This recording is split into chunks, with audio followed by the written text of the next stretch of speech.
Originally I did a degree in Science and Materials in Trinity College in Dublin, and then I did a Master's in Polymer Science and Plastic Engineering at Queen's. And then I worked for a few years as a web developer. I went back to college and did a postgrad diploma in Internet Development Technologies, and then moved to London, and since then I've been working as a senior web developer for a financial services company. I chose the module because it was something I thought would benefit me at work. Often at work I'm working with systems analysts and people to help define the application that I'll be working on.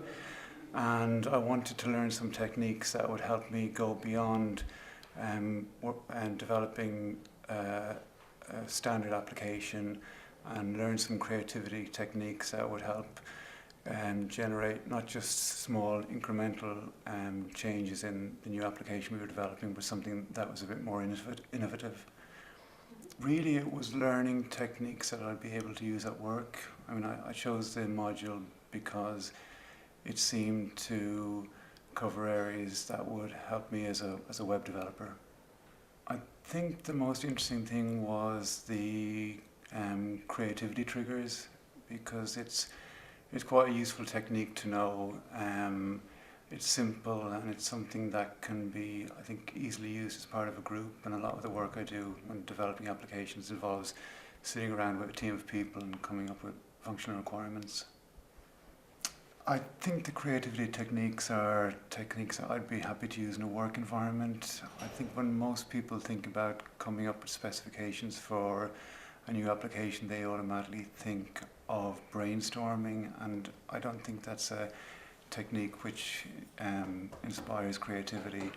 So what this course taught was lots of other techniques like combinational creativity techniques, creativity triggers, constraint removal, and what I liked about these techniques is they might originally, when you think of a creativity module, you might think the techniques might be slightly vague, but in fact they're not. They're quite systematic and procedural, and I think they'd be very helpful in a work environment.